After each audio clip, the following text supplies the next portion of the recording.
ಮಾನ್ಯ ಕಾರ್ಮಿಕ ಸಚಿವರು, ಧಾರವಾಡ ಜಿಲ್ಲಾ ಉಸ್ತುವಾರಿ ಮಂತ್ರಿಗಳು ಅನ್ಯಾಯವಾಗಿರುವುದು ಕರ್ನಾಟಕ ರಾಜ್ಯದಲ್ಲಿ ಪ್ರಯಾಣ ಮಾಡಿದ್ದಾರೆ ಉಚಿತವಾಗಿ. ಎಷ್ಟು 500 ಕೋಟಿ ಹೆಣ್ಮಕ್ಳು ಇಡೀ ಭಾರತ ದೇಶದ ಇತಿಹಾಸದಲ್ಲಿ ಎಲ್ಲಿಲ್ಲ. ಎಲ್ಲ ಕರ್ನಾಟಕ ರಾಜ್ಯದ ನಮ್ಮ ಅಕ್ಕ ತಂಗಿಯರು, ತಾಯಂದಿರು 500 ಕೋಟಿ ಹೆಣ್ಮಕ್ಳು ಉಚಿತವಾಗಿ ಬಸ್ನಲ್ಲಿ ಪ್ರಯಾಣ ಮಾಡಿದ್ರೆ ಇವತ್ತು ಕಾಂಗ್ರೆಸ್ ಸರ್ಕಾರ ಸನ್ಮಾನ್ಯ ಸಿದ್ದರಾಮಯ್ಯ ಮಾಡ್ತಕ್ಕಂಥ ಕಾರ್ಯಕ್ರಮ ಇವತ್ತು ಜಿಎಸ್ಟಿ ಉಲ್ಟಾ ಹೊಡೆದಿದ್ದಾರೆ. ಇವತ್ತು ಜಿಎಸ್ಟಿ ಉಲ್ಟಾ ಹೊಡೆದಿದ್ದಾರೆ. ರಾಹುಲ್ ಗಾಂಧಿ ಅವರು ಹೇಳ್ತಾ ಇದ್ರು ಜಿಎಸ್ಟಿ ಕಂಪಲ್ಸರಿ ಟ್ಯಾಕ್ಸ್ ಅಂತ ಹೇಳಿದ್ರೆ ಬಹಳ ಜನ ಕೇಳಿ ಮಾಡ್ತಾರೆ. ಇವತ್ತು ಅವರೇ ಉಲ್ಟಾ ಬಂದು ಜಿಎಸ್ಟಿ 4 ಸ್ಲ್ಯಾಬ್ ಮಾಡಿ 4 ಸ್ಲ್ಯಾಬ್ನ 8 ಸ್ಲ್ಯಾಬ್ ಮಾಡಿ ಅವರು ಮಾಡಿದಾಗ ಅವ್ರು ಬೆನ್ ಕಟ್ಕೊಂಡಿದ್ದವರೇ, ಈ ಕಮ್ಮಿ ಮಾಡಿದ್ರು ಬೆನ್ ಕಟ್ಕೊಂಡಿದ್ದವರೇ. ಈ ಜಿಎಸ್ಟಿ ನಲ್ಲಿ ಹೊಸ ಮಾಡಿರ್ತಕ್ಕಂಥ ಜಿಎಸ್ಟಿ ನಲ್ಲಿ ಇದರಲ್ಲಿ ಬಹಳ ಇನ್ನ ಲೋಪದೋಷಗಳಿದ್ದಾವೆ. ಬಹಳ ದೊಡ್ಡ ಮೆರವಣಿಗೆ ಮಾಡಕ್ ಹೋಗ್ಬೇಡ್ರಿ. ಇನ್ಪುಟ್ ಸಬ್ಸಿಡಿ ಸಿಗ್ತಾ ಇಲ್ಲ. ಇಲ್ಲಿ ಇನ್ಪುಟ್ ಸಬ್ಸಿಡಿ ಸಿಗ್ತಾ ಇಲ್ಲ. ಏನು 5, 12, 18, 28 ಇರೋದನ್ನ ನಾವು ಎರಡೇ ಮಾಡ್ಬಿಟ್ಟಿವಿ ಅಂತ ಏನು ಹೇಳ್ತಾ ಇದ್ದೀವಿ. ಇದರಲ್ಲಿ ಕೂಡ ಬಹಳ ದೊಡ್ಡ ತೊಂದರೆ ಇದೆ ಮುಂದೆ ಬರ್ತಕ್ಕಂಥದ್ರಲ್ಲಿ.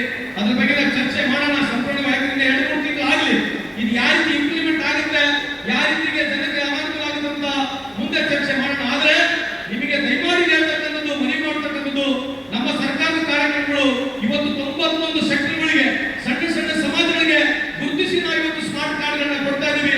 ಟ್ರಾನ್ಸ್ಪೋರ್ಟ್ ಬಿಲ್ ಮಾಡಿದ್ದೀವಿ, ಮುಂದೆ ಕಿಕ್ ಬಿಲ್ ಮಾಡಿದ್ದೀವಿ, ಇನ್ನು ಹಲವಾರು ಬಿಲ್ ಮುಂದೆ ಬರ್ತಕ್ಕಂಥ ದಿನಗಳಲ್ಲಿ ಮಾಡ್ತೀವಿ. ನಮ್ಮ ಸರ್ಕಾರ, ಸಿದ್ದರಾಮಯ್ಯ ಸರ್ಕಾರ, ಕಾಂಗ್ರೆಸ್ ಸರ್ಕಾರ ಯಾವಾಗಲೂ ಸದಾ ಬಡವರ ಪರವಾಗಿದೆ, ಬಡವರ ಪರವಾಗಿ ಕೆಲಸ ಮಾಡ್ತೀವಿ ಅಂತ ಈ ಸಂದರ್ಭದಲ್ಲಿ ಹೇಳಿ, ಈ ದೇಶದಲ್ಲಿ ಹಿಂದೂ, ಮುಸ್ಲಿಂ, ಸಿಖ್, ಇಸಾಯಿ ನಾವೆಲ್ಲ ಒಂದೇ ತಾಯಿಯಾಗಿ ಮಕ್ಕಳಾಗಿ ಬದುಕ್ತಕ್ಕಂಥ ಈ ದೇಶದ ಸಂಸ್ಕೃತಿನ ಐಕ್ಯತೆನ ಇದಕ್ಕೆ ರಾಜ್ಯದಲ್ಲಿ ಬೇಕಾಗಿದ್ರೆ ಚಪ್ಪಲಿ ಚಿಕಿತ್ಸೆ ನಾವು ಮೋದಿ ಸಾಹೇಬ್ ಪ್ರವೇಶಿಸಿದಾಗ ಅವಶ್ಯಕತೆ ಇದ್ದಿಲ್ಲ.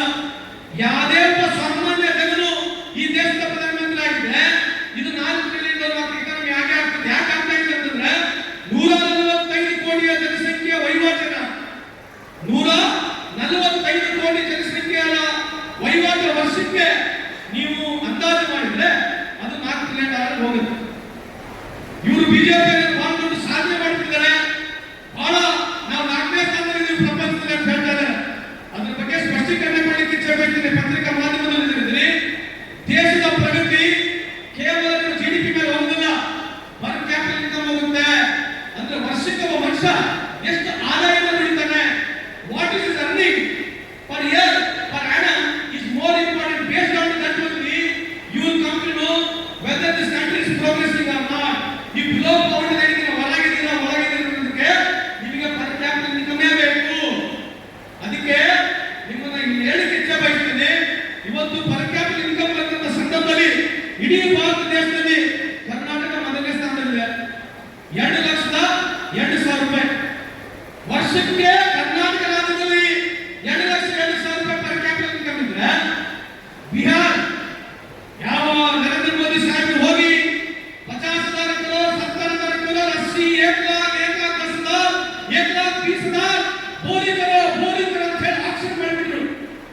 ಕೇಂದ್ರ ಸರ್ಕಾರದಿಂದ 1,00,000 ಕೋಟಿ ಕೊಡ್ತೀನಿ ಅಂತ ಹೇಳಿ ಭಾಷಣ ಮಾಡಿರ್ತಕ್ಕಂಥ ಇವತ್ತು ಬಿಹಾರದಲ್ಲಿ ಕಳೆದ 20 ವರ್ಷದಿಂದ ಬಿಜೆಪಿಯ ನೇತೃತ್ವದ ಆಡಳಿತ ಸರ್ಕಾರ ಇದೆ.